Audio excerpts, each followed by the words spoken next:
guys, so I want to do some videos giving advice about YouTube because I got a lot of stuff to say and I may not be the most qualified person in the world to talk about YouTube advice, but I feel like I'm reasonably qualified because we've done well for ourselves. And the first thing I want to go over is thumbnails, which is probably not very exciting to many people, but it's what I want to talk about, so that's what I'm gonna do because it's my channel. Most people do their thumbnails on Photoshop, which is good because you can really fine-tune the details there.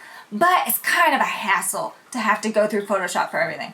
And when I started doing YouTube, I was in the Air Force. And when I was on break, I used to do my thumbnails on the computers in my office. And they didn't have Photoshop on their computers, but they have PowerPoint on every computer. So I learned how to do my thumbnails on PowerPoint. And you guys don't even know it's really useful. I don't ever hear about anyone else doing thumbnails on PowerPoint. And I don't know why.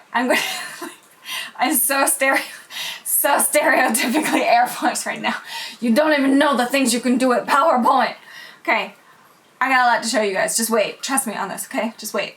I'm going to share my computer. The size of one PowerPoint slide is about the same size as a YouTube thumbnail. Because you don't have to measure anything for the size, it's really easy to do your thumbnails on PowerPoint. And the best thing about using PowerPoint is that you can just save every thumbnail as a new slide. So when you're making a new thumbnail, any format that you've used on any old thumbnail, you can just scroll through to, and then if you like it, you click on it, and then you just copy over the formatting you've used, and then you have it on your new thumbnail. So everything that you've done in the past is right here for you to copy and paste. And let's say you don't know what you want to do for your thumbnail. You don't know what looks best. So you can click on one of your thumbnails, duplicate the slide, and then easily just go change one of the colors, change the font, and then you can see if you like it better that way with the new setting. And because it's all over here on the side, you can compare them right next to each other. And this sidebar slides left and right, so you can see what your thumbnail is going to look like at different resolutions. So on a smartphone, people are probably going to see the thumbnail about this size. But if it's one of the small YouTube thumbnails, like on the sidebar for recommendations, it could be as small as this. You have to look and see, can I still read the text on it when it's this small? And for these, no, I can't. So I didn't end up using any of these.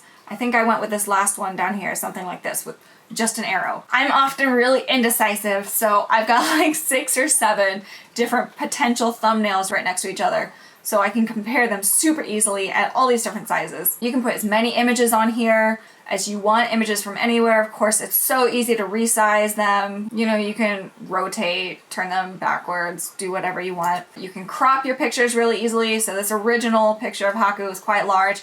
And for this thumbnail, I was testing out just using his face, so I cropped it down really small. And another thing you can do is you can easily just cut out the background. Now this tool isn't very precise on PowerPoint. This isn't supposed to be, you know, like some sort of magic picture editing software or something. It does okay, so if it doesn't matter too much if your, you know, picture is cut out well, you can go ahead and cut out images on PowerPoint like this. Which I do, I've done it sometimes when I'm being a little bit lazy. If you want it done really well, you're gonna have to take the picture over to Photoshop, but you can cut images out like this. And you know, it doesn't look amazing, but he's cut out relatively well. And then when it, you know, it's small, like a thumbnail, people usually can't tell if it's done really well. So, shoot. I actually like this thumbnail better with Haku cut out. I should have tried this in the first place. Dang it! Something else I really like about PowerPoint is with your text box. If you just select your text box, you can hover over the different fonts and it will show you what it looks like without you even having to click on anything. And it's really easy for you to decide what font you like. I usually download a bunch of new fonts off the internet when I get a new computer. If I haven't carried mine over from my old computer. I specifically look for bold and usually narrow fonts because you can fit the most text onto a thumbnail if the font is narrow, and it needs to be bold so that it can be read easily at low resolutions. So this is the font I generally use on most of my thumbnails. It's Headline 1, and I like it because it's super narrow and it's still relatively bold.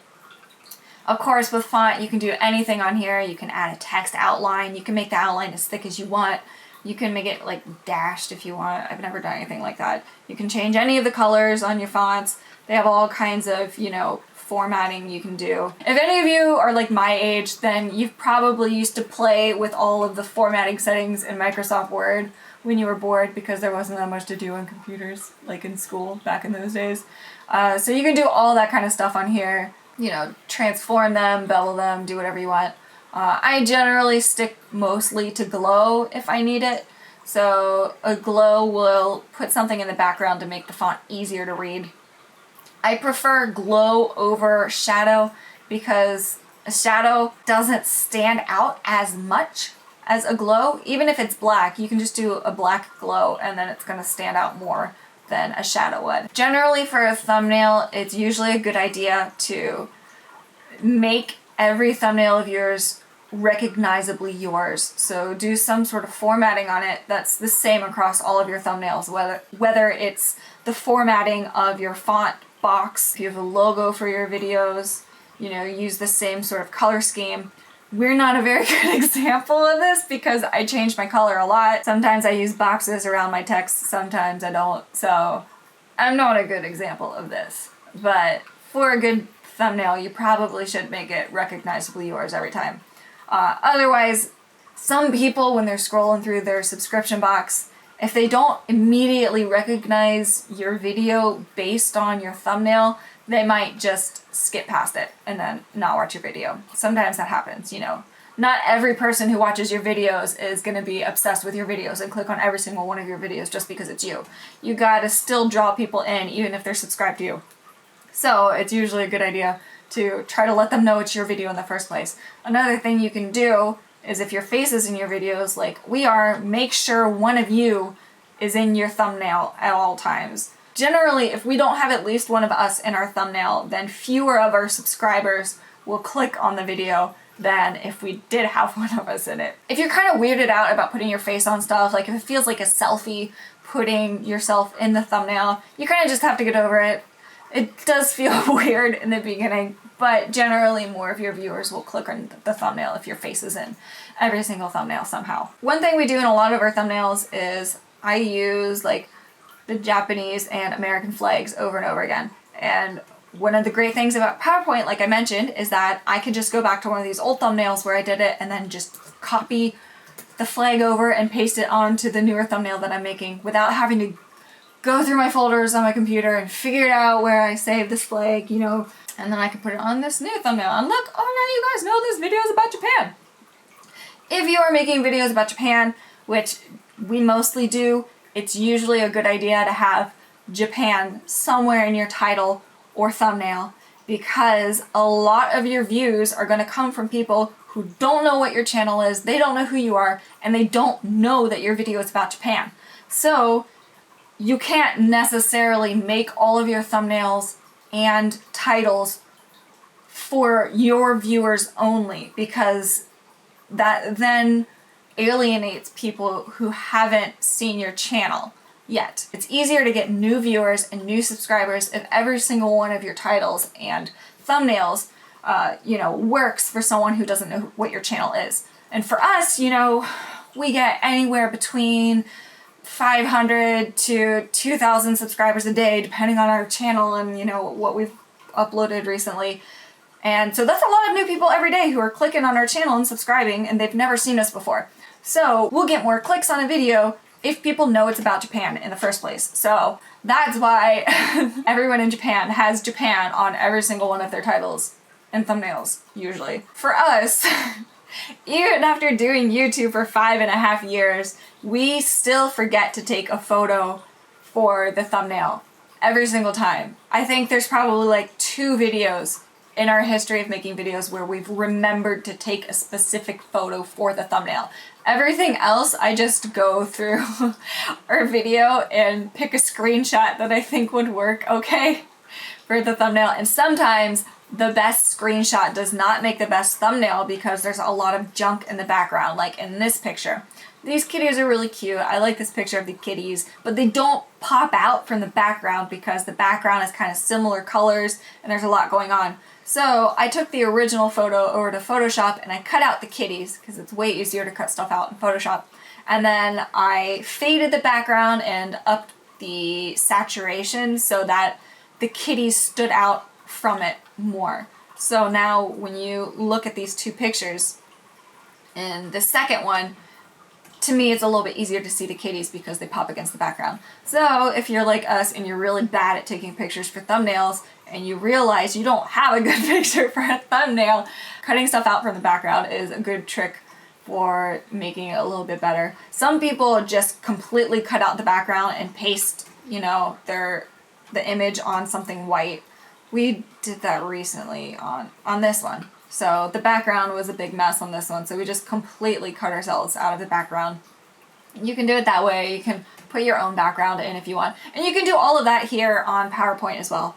So that's why I really like PowerPoint. It's really easy to just position everything right on the screen. With Photoshop you can do more, but it just takes longer. And it's so convenient to have everything on the sidebar. One other thing to consider with PowerPoint is they save all of the original resolution pictures onto this presentation. So your thumbnail PowerPoint presentation starts getting to be a rather large file size. So generally I try to keep it to about one PowerPoint presentation per year.